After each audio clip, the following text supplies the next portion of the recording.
How did the survival story of 5 American soldiers stranded on a deserted island in the middle of the Pacific turn into a miraculous rescue through the scrap parts in the hands of a radio repairman?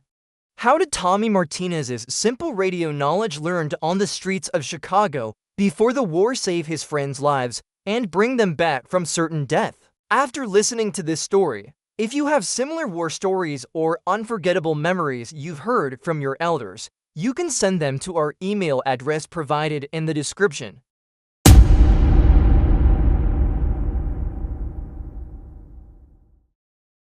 I'm Tommy Martinez. In that gloomy November of 1943, when I found myself on a tiny piece of island in the middle of the Pacific Ocean, whose name I didn't even know, it never occurred to me that those long summer days I spent in my father's small radio repair shop in Chicago's Southside neighborhoods would one day save the lives of me and my 4 friends. In Chicago's Southside neighborhoods, the familiar smell of my father's repair shop is still in my nose. The metallic smell of the heating soldering iron, the dusty glass bulbs of old tubes, and that special mixture of smells from radio parts piled up in every corner. My father Juan would open the repair shop door at 6 every morning, wipe those big brown hands on his apron, then say, "Good morning, son," and we'd start the day. When I was 12, I had made my own radio for the first time. My father had shown me the inside of an old Philco radio. "Look, Tommy," he had said, "each wire is like a musical note. If you can arrange these notes correctly, the airwaves will play music for you." From that day on, I started spending all my free time in the repair shop. I was 23 years old at that time. Medium height, dark-skinned, always remained a bit too thin. I remember that my hands always carried the smell of oil and solder. My fingers were constantly full of small cut marks. Before joining the war, everyone in our neighborhood knew me as Radio Tommy because no radio left my hands without being repaired. My father, Juan Martinez, had immigrated to the United States from Spain as a young man and opened a small radio repair shop in Chicago. I had grown up alongside him since childhood in the world of wires, capacitors, and tubes. After the hellish days that began in Guadalcanal, our team was sent to scout a small island of strategic importance near Rabaul. Team leader Sergeant Mike Thompson, whom we all called Bull, was a large-built, booming-voiced Texan. Thompson, who looked 40 but was actually 28, had a face constantly burned by the sun, his blue eyes always alert and sparkling. His thick fingers and strong hands had become accustomed to the hardships brought by war. Beside him was 19-year-old Billy Harrison from Ohio. We all called Billy Kid because with those blonde hair, clear green eyes, and a childish expression still visible on his face, he really looked like the youngest of our group. He constantly talked about coming from a farming family, that he would return home and take over his father's farm before the war ended. Another friend in our group was Frank Williams. We all called him Doc because he was in his 3rd year of medical school in Detroit before joining the war.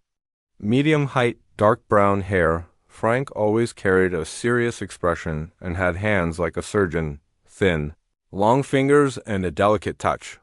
His glasses would often fog up, and then he would try to wipe them with his hat. Finally, there was Joe Sullivan. The reason he carried the nickname Old Man was that even though he wasn't 35, he had also fought in World War I. Joe from Boston was the most experienced of our group. His hair had started to gray early, deep lines were etched into his face. His strong body moved with the experience that years had given him. That morning, on the 12th day of November, when we landed on the island in the early hours, everything looked normal. The island was a small piece of land about 2 miles long and 1 mile wide, rising from the blue waters of the Pacific. While palm trees surrounded the shores, hilly terrain with dense tropical forest stretched in the middle. The sandy beaches looked white, and the sound of waves constantly echoed in our ears. We had received intelligence that the Japanese were using this place as a radar base, and our mission was to scout the island and then report to the main base. However, the island was hosting a much larger Japanese presence than we had thought. Around 2 o'clock in the afternoon, hell broke loose with machine gun sounds coming from the hills at the north end of the island. We suddenly found ourselves under crossfire. Bull Thompson immediately gave the order to retreat, but when we reached the shore, we saw that our boat, which had brought us in the morning and was supposed to pick us up in the evening, had been hit by a Japanese warplane.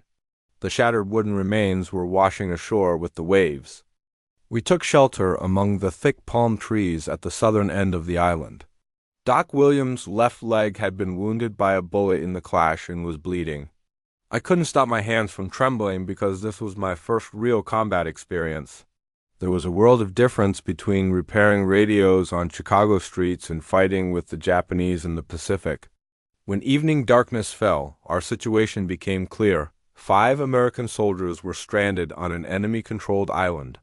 Our radio equipment had been destroyed during the clash, and there was no way to communicate with our main base.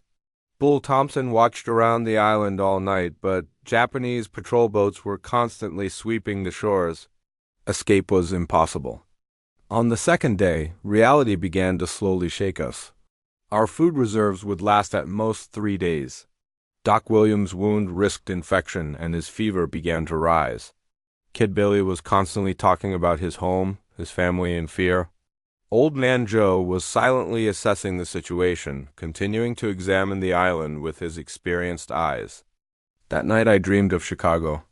The warm food smells of my mother Maria, the sounds from neighborhood children playing on the street, and most importantly my father's patient voice. Radio repair is not a rush job, son. It requires patience. When I woke up, my face was wet with tears. Maybe I would never see them again. Doc Williams' condition was getting worse. His fever had exceeded 40 degrees, and the wound on his leg was starting to turn purple. Kid Billy was constantly telling him stories, talking about his farm in Ohio, about his father William Harrison. When the war is over, Billy would say, I'll invite you all to the farm. My mother will make the best cornbread. On the afternoon of the 3rd day, when despair had completely taken hold, I remembered. On the east coast of the island, there were the remains of a Japanese camp that had caught my eye during the morning reconnaissance.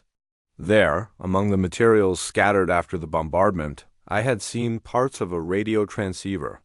Maybe I could make something working from those scrap parts. Bull Thompson didn't believe me at first. Tommy, are you crazy, kid? That pile of wreckage is useless, he said, but Old Man Joe supported me. The kid might have a chance, Bull. We have no other choice anyway. That night in the moonlight, I went to the remains of the Japanese camp. My heart was beating so fast that I had trouble breathing. Every shadow, every sound made me shiver. But thanks to those years spent in my father's repair shop, I could understand what each part was used for by touch, even in the dark.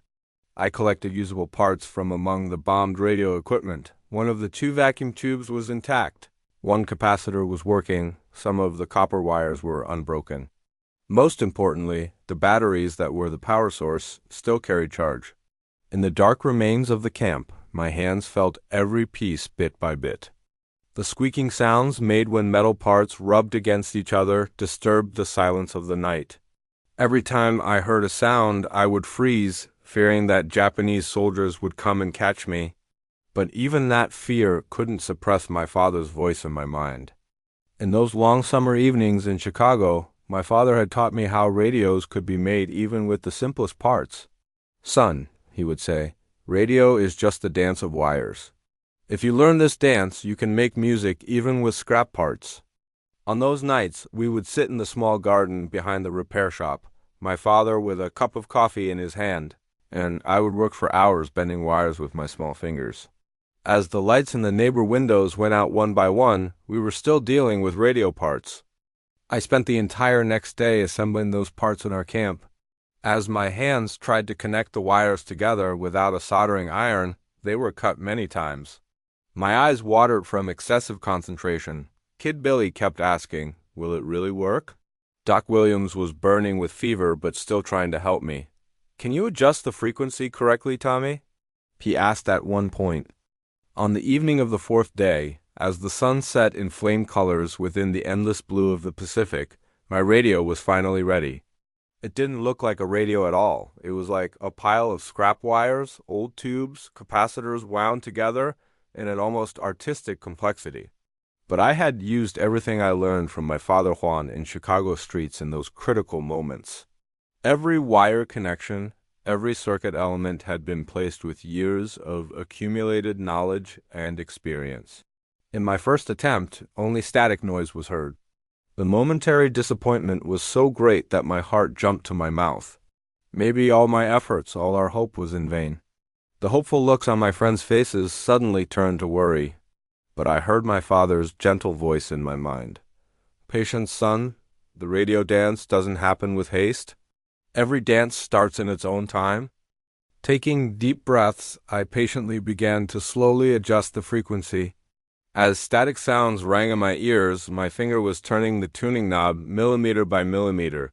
Suddenly, among those constant static sounds, I heard a familiar voice coming from very far away. This was the communication frequency of the United States Navy. The wave of joy that came to my heart at that moment was like an electric shock. "Mayday!" I shouted toward the microphone, my voice trembling with both excitement and fear. "This is Guadalcanal Team Bravo 7, 5 American soldiers stranded on enemy island, requesting urgent rescue, coordinates south latitude." An answer came through the static sounds. "Bravo 7, this is USS Indianapolis. We're receiving your signal. Repeat your coordinates." At that moment, I can never forget the expression on my four friends' faces. Bull Thompson's stern face softened. His thick fingers loosened his fists. In those blue eyes, tired from years of war, a light of hope that I hadn't seen for a long time sparkled. Old Man Joe closed his eyes and took a deep breath, as if peace had filled his soul.